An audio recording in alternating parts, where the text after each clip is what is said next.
I'm like one of those guys, like throw me into the jungle and I just find a way. So, came into Dubai, and I mean, you seem to be off to a great start. Was it easy for you, would you say? I remember seeing an interview that you did with your company's podcast, and you won loads of awards, and I think just from the bat, you were doing really well. Did the first adapt at all, or was it just... I mean, I'm like one of those guys, like you throw me into the jungle and I just find a way. Like I think I've always been a hardworking guy. Yeah. But my first year, it's funny because Darren Murphy, he's now become a friend of mine. I've actually bought several properties in Jumeirah Golf Estate through him. And where I really actually loved Jumeirah Golf Estate when I first moved here. But I'm also, I like to work smart, not so hard. I do work hard too. And I went to Jumeirah Golf Estate and I spoke to like several sellers. And everyone's like, I'm with Darren. I have this listed with Darren. And I'm like, who the fuck is Darren? You know what I mean? So I looked them up and then I called them. And it was like, man, respect to you. I speak to every seller. And it seems like you got this area unlocked. So I'm like, I'm just going to leave it to you. So actually, I left Jumeirah Golf Estate. I'm like, forget it. I'm not going to go here. Actually, where did you go then? So I went to Ranches 1. I noticed that House Hunters and House and it's the wives that are working there. So I'm like, I'm not going to compete with the wives. You know, everyone's like, and then I went to Ranches 2. Okay. And then in Ranches 2, there was, I'm not going to mention people's names, but there was an agent there that seemed to be sort of leading the way.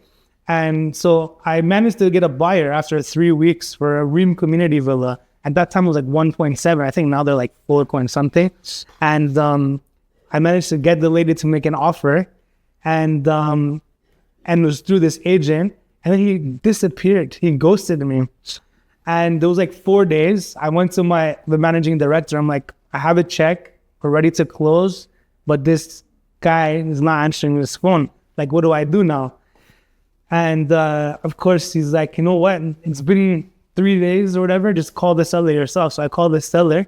And he's like, we sold this 3 months ago. So I was a bit of a bull in a china shop. I never had a job before.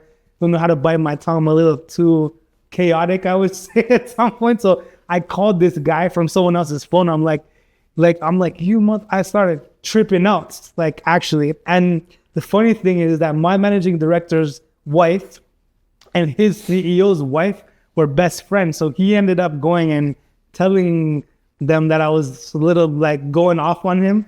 And I got in a bit of trouble and stuff, but anyways, long story short is that he was supposed to be like the top guy there, and he couldn't close the deal if he had his hand on the door handle. So I was like, you know what, this is perfect for me. Let me just go in and cause some commotion, because I like to stir the pot a little bit. And I did like 30 some odd transactions my first year in rentals too. So I sort of like, it took me like 3 weeks, and I managed to. And what did you, step by step, so you were like, okay, this is the area now. These guys are just not really up to my level. Yeah. I'm going to take over here. What did you do? I mean, I actually used to run a call center, so I've always been like a beast on the phone. So I just started just hammering the phones and completely cold. Were you targeting certain people on the calls? You just called? No, I was just calling everyone. I didn't really. Well, you don't think you get that much proper training. You get fundamental training in Dubai, but you don't get real proper like training. So I just started just hammering the phones, and then I noticed what people were doing was that they were listing properties that were not really for sale, knowing that other properties were for sale. So the person that they can convince them to do. And that time too, people were like forging signatures before the Dubai arrest, just to be, call it how it is.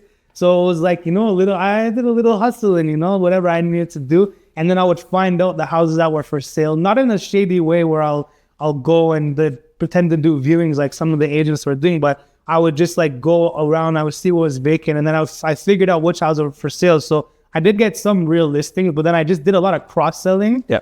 And I just did it better than everyone else, I think. And also like Camellia was off plan, and Dream, some of them were not handed over. I had clients, like they thought I was cool. I was like, look, I'm not gonna expect you to buy this without seeing it. So if you're okay, I've managed to find a way to sneak inside the house over the fence. It was locked. So if you want to buy the house with seeing it, you're gonna have to hop the fence with me. And like, honestly, clients were down for it. So they're like, and they loved me for it. They're like, man, this guy's not just trying to sell me whatever. And so I sort of built, this type of personality with people. And so I ended up doing quite well. I love that. But I after my first year, I created chaos, I left. It was more so just to prove a point because that one person really pissed me off. And I was like, you know what? But wait, that was my motivation. Yeah. I like it. But then I left, and then he's still there, I think. Actually. Yeah. I mean, there's a lot of people that have just been around a while in an area that kind of do okay and just they get by, right? But it's interesting you said about getting access. There was an area, I'm not going to mention developers' names or locations, but there was an area where I really specialized in. It's completely off plan. I was doing a lot of resale, and the problem was access. Because again, everyone wanted to see what they were buying, even if it was half built. They could just see the plot, they would make a decision. And one viewing I had, and it was a really big client, VVIP client, and it was a big property as well. And they were on the way to the viewing, and I was like, I'm not going to be able to get them in here. I don't know. Like, I just agreed to it, and I thought, let's just see what happens. Even though I knew security just not going to let me in because I'd tried so many times. So I was like, you know what? I'm just going to go to this. I have no option. I'm going to drive to the construction site office, and I'm just going to see if I can speak to them. And I walked into this big porter cabin, and there was a lady on reception. And I didn't know what I was going to say. I walked up to her and I said, I knew PPE because I used to work in a warehouse. It was a hat and a high-vis jacket. So I just tried to sound professional. I said, hey, I've got an inspection. I need PPE. And I just expected her to be like, no, go away. I was in a suit. Just pulled it off. I just went, and she went, okay, yeah, no problem. How many sets do you need? I went, 2 sets. She went to the back office. She came back out with a hat with the developer's logo on it. High-vis jacket, 2 sets. I still got it, by the way. I see why you didn't want to mention the name. Yeah, exactly. And then literally then, when I met the buyers, like just before we went in, I was like, here, take this jacket, take this hat. I'll lead the way, just follow my car. Went to the exit. The guys were like running over going, no, you can't access. I just put the hat up with the logo on it. Oh, sorry, let you through. From that day, I bet your client really appreciated it. Yeah, but they just thought it's normal. The really annoying thing was that, so I was the only one that could get access. And sometimes buyers would call me up. I was like, look, yeah, we like it, but we're not going to go because we can't see it. And I was like, I can show you. He was like, no, you can't. We've already been 4 times with other agents. You can't get in. I was like, I can get in, trust me. I could have. Like, so it's the same. You and me are the same. I got in everywhere. But that's hunger, right? When you're really hungry and you need to make it happen, you're just going to make it happen. But I think it's not just hunger. I think there's a combination. I think when I was young, I was very arrogant, and I just walked everywhere like as if I own the place, you know. And you just figure it out, bro. You know, a motto of mine is ask for forgiveness, not permission. Yeah. And it's almost like we always talk about this. I think a really strong skill to have in sales is to be almost presumptive. Yeah, it is. When you speak to people, it's almost like you're already expecting them. For example, people asking for commission from a seller. Yeah. And I'm like, the way that you're asking, you're saying the right things, but the way that you're asking, you're not going to get it. If you kind of just presume that it's going to happen, they're just going to go along with it. And then you can almost act shocked that, of course, we charge 2%. What do you mean? We don't work for free. Exactly. I'm going to help you get what you need, but I've got to spend on marketing. We've got work to do, right? Yeah. So yeah, sometimes it's the way that you come across presumptive. It makes... and you know my style, it was always like... It's already done. Yeah, but that, and then I use that technique, and then the other technique that I always use is like, listen, think about it like this. There's a bunch of cockroaches fighting for food. That's what I used to tell the clients.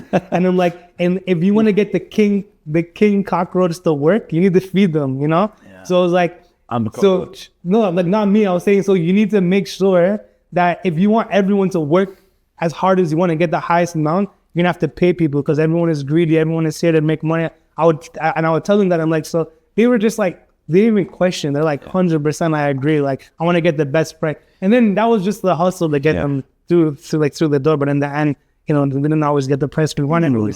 Yeah. You have to, I think it's really silly that you're actually even talking about commission when you don't even have an offer, you know, but it's a bit, I don't know how it works in the rest of the world because I haven't really... It's standard, like in the States and stuff in Canada. But it just seemed a bit crazy to me that we spend so much time negotiating over something that isn't even real. But that's this is a good topic that we should talk about. Yeah. First call, this property for sale, can we do top up? Okay, yeah. Interesting. Right? Kickback, they used to call it. Yeah, I mean, top up, kickback. I've noticed, like after the second or third year, this was just a topic that every broker can, and and 99.9% of them never had a real buyer. Nothing. You know what I think it comes from? I think it comes from the off-plant agents that don't really understand the dynamics of secondary market. They're used to getting 4 or 5% commission, and they can't work for 1%. So they're just like, this is just not going to happen. Okay, so that's where it comes from. And it's like, hang on a minute, do you even have a buyer? They didn't even have a buyer most of the time. It's like, that's the barrier to entry. It's like, can I get 400 grand back from this deal or not? And it's like, let's do a view first. If you have a bag of cash ready for me to chop up with my seller, then maybe, you know what I mean? But this is like something that and it's like the most, when a broker calls me about this, I just say like, you know what, best of luck, have a good day. You have nothing.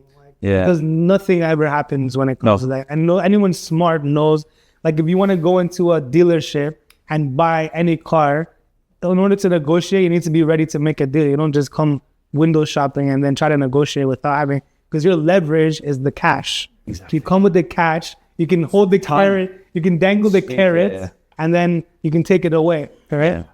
Timing in a deal is really important. Correct. It's like the gaps between like the first offer and then your second offer and the way that you can finish, you know, because time is money. It's a bit cliche to say, but if you're going to do a deal and be finished in a week with cash, that's the difference. That's the only difference. At the end of the day, if it's coming from the bank or it's coming from you, it's still cash. It's still money. But the difference between 2 months with a bank or next week with cash, that's the thing, right? So yeah, people, you know, if it is the right thing, they need to be decisive. And sorry to interrupt, but I thought that was an interesting. Yeah, it was good. That was nice. That's a nice clip. We'll definitely chop that up.